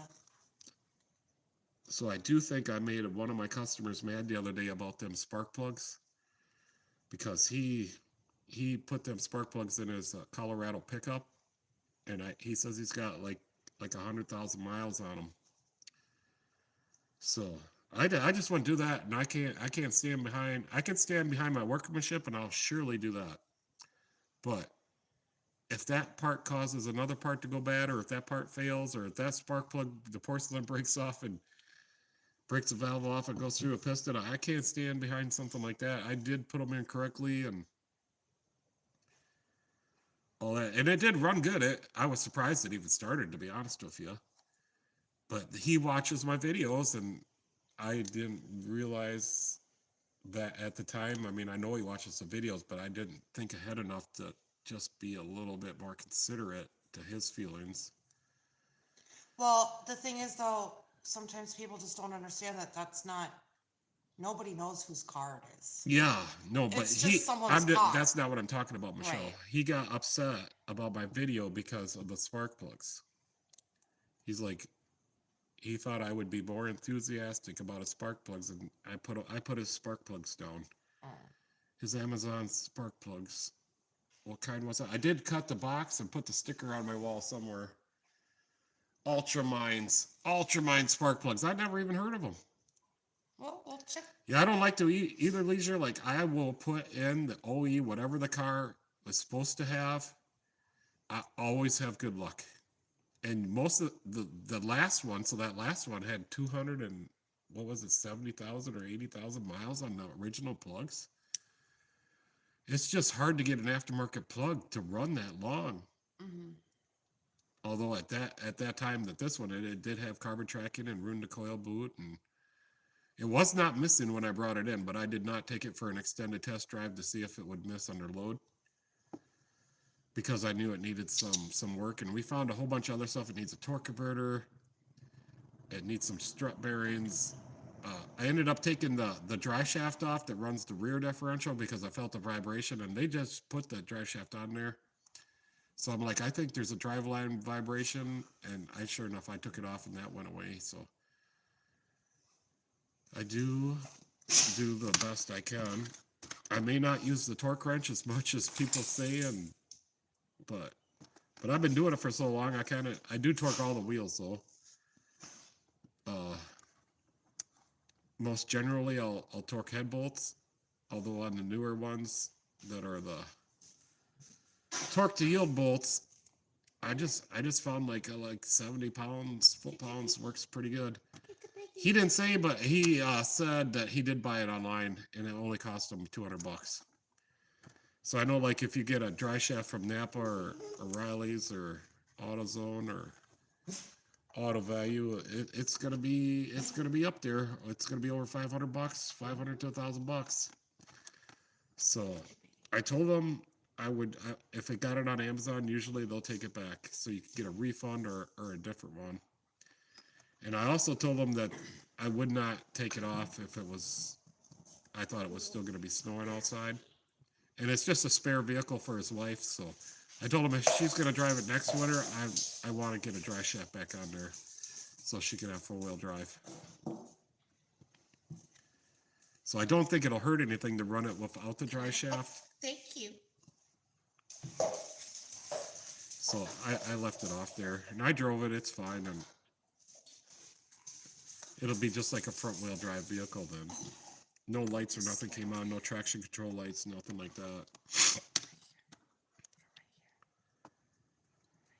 So yeah, anybody else got any questions? Yep. The Daisy's running around now. She wants to play, and this is our time. We usually play at night, so I always play catch with her, and then throw the ball and play tug. And then when she does get tired off that, she'll come up and lay on me on the recliner. She's so big, she doesn't even fit on the recliner. I know, but she doesn't realize she's that big. Go get that one. Get it. I'm gonna try and fit both of them. What do you got? You got BarkBox that gives you toys every month? Yeah, she's got her yearly subscription to BarkBox, so every month she gets. She knows. A box. She knows when that's a BarkBox. Yeah. I don't know if she can smell it or what, but she knows there's toys in there. Whenever you come in from the mailbox that day, she knows what you have in your hand. Like I think she even knows like what day it's coming. Which is she probably does. Yeah, it's really weird. Let me have this one. But since I've known the dog Daisy, she has gotten almost quite a bit bigger. I'd say 4 times the size. A quarter of the size bigger now than when I met you guys. It's been 2 years. And she doesn't seem like she's calmed down that much. So maybe we got to get her fixed. She just had a birthday. She's 3 years old now. When was her birthday? St. Patrick's Day. St. Patrick's Day was March 17th. March 17th was Daisy's birthday. 3. So that's what, 3 times 7? So she's 21. Oh! Or is it 3 times 8? I don't know. So she's Nope, you cannot drink yet. in dog years. I don't know if I believe in that stuff. Maybe your last day of life, I'll give you a beer. I don't know if I believe in like dog years, but I guess they say yeah, because a dog doesn't live as long. So they just calculate that out between human years, and it comes to be like a 7-year difference. Yeah. But actually, Daisy is 3. Yeah. So yeah, I do order parts on Amazon, and if one of my customers had a bad dry shaft, I would get it on Amazon. But I do drive the car, so I would know right away if that new dry shaft I got was bad. Actually, I'm not going to do this anymore, but the Ford, like, Fusion, no, I had a dog, and, yeah, I don't want to talk about that right now, but, so I had a Ford Fusion, and the rack of pinions on those goes out because it gets, like, a U3000 code or whatever, and you can still communicate with the rack and pinion, but, yeah, you can't turn it. So, from Ford to, like, $1,700 or more, so I don't do this anymore. I get the Ford ones now, but at the time, I'm like, I could save you some money. I told my customer, I'm like, I could save you some money and we can get one from Amazon for $500, but I will not warranty it. I told them that up front. Well, a year later, they come to my shop. Yep, but she's not steering again. And it was a Detroit axle one. But I'm like, okay, I'll do what I can do. I told you I wasn't going to warranty it, but I do what I can do. So I did get it warrantied. I did charge them a little bit for the labor because I felt it wasn't my fault. I gave them all the prior warnings, and I told them ahead of time if we don't get the Ford one, or one from the parts houses here where they have a warranty on them, I would not stand behind it. But I ended up standing behind it, and it didn't cost him too much. He was a little upset with me for a little while, but he's over it now. They're bringing all their cars. I got to do what I got to do, and it's getting tougher every day to run a shop. Every single day, it gets tougher and tougher, and the parts go up every day. Oil goes up every day. It's a crazy thing out there. Well, and we keep getting more customers and new customers and more cars and new cars. Well, that has nothing to do with keeping the doors open. And having to pay taxes and Yeah. Yep, the taxes. I do not like to talk about that one.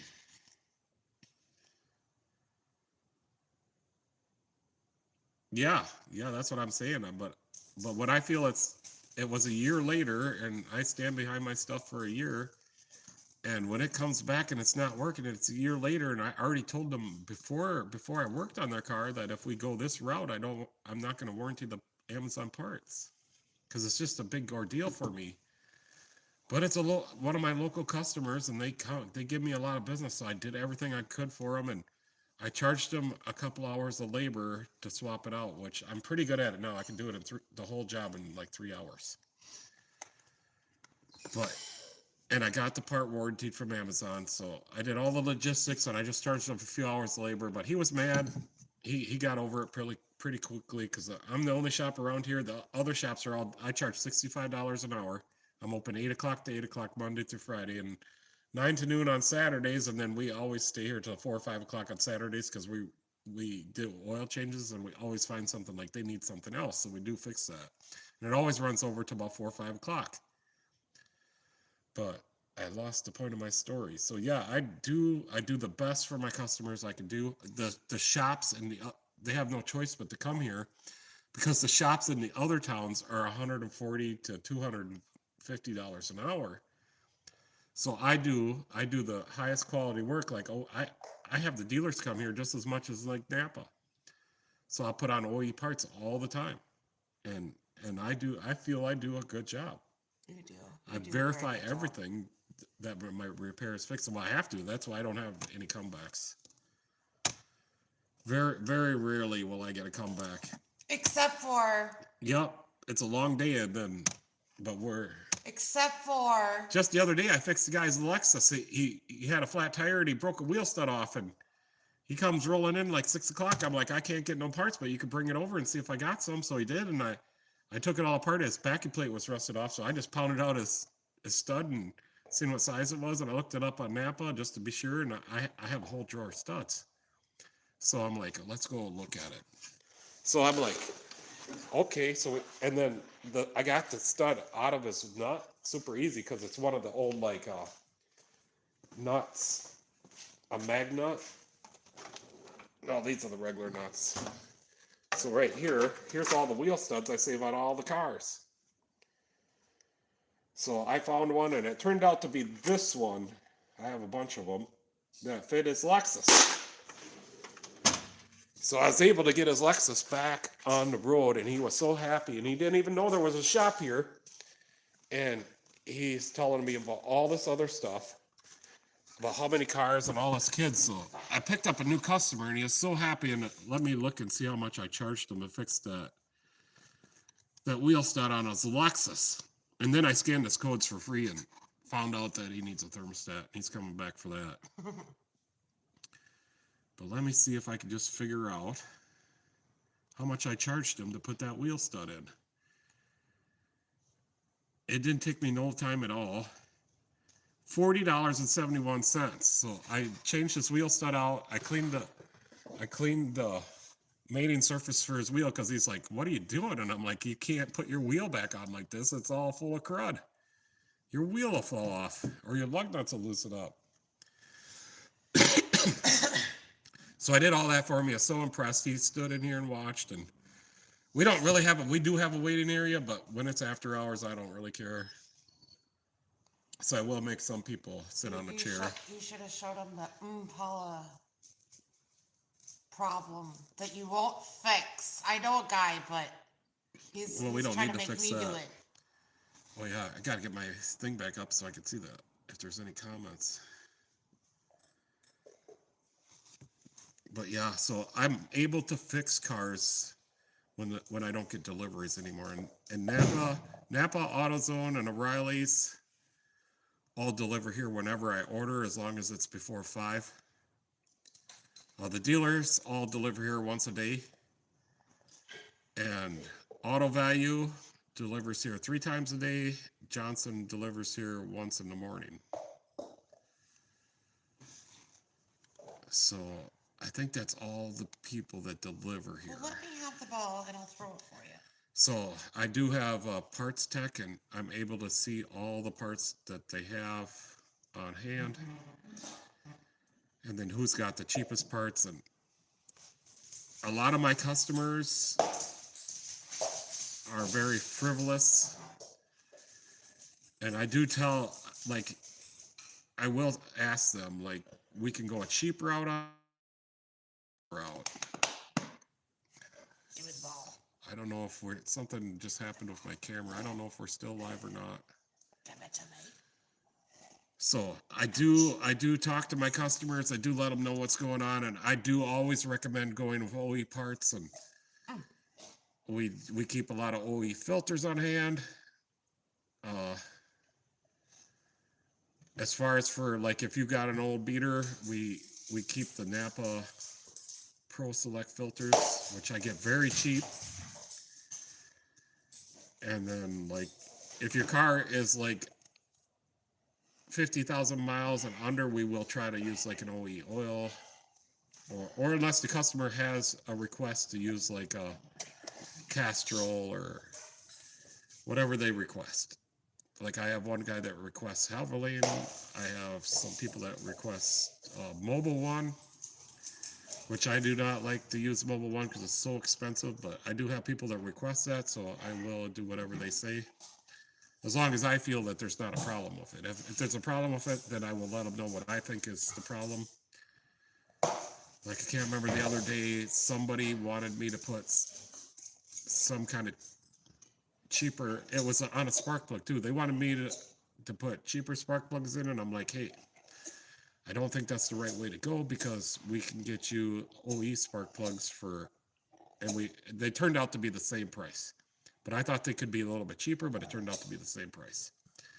So we put OE spark plugs in there, and I told her that OE spark plugs, most people sometimes never even change them. So it turned out to be a better situation for her. What do you think? Yeah, so I think we're gonna shut her down for tonight, and maybe next Thursday we'll try it again. Try Thursdays. And that's leisure, so Thursdays. Yeah, we got O'Reilly's is open till 8. Yeah, 8 but or they 9. don't deliver past 5. But that's a pretty late time for Napa. Yeah, that's awesome. Oh, they're the warehouse for Connecticut. Yeah, our warehouse is in Owatonna. I don't know if you can go into the warehouse and buy parts or not. Maybe. Yeah. All right. Thank you, Leisure. Thank you for hanging out with us. Yeah, that's very cool. Thanks. Really Thanks, appreciate guys. you. Well, we're gonna do this next. So it'll be after work, after our job's done. I wanted to start at 7, which is, it's kind of winding down probably here, 8 this time. even though we're open until 8. But yeah, we didn't get started till like 8. Yeah. So we had to deliver somebody's car back. But yeah, between 7 and 8 next Thursday, we'll try to do it again. Hopefully I remember that. And all right, you guys all have a good night, and thanks for watching. And I'm shutting this off if I can figure out how. Oh, it's right here.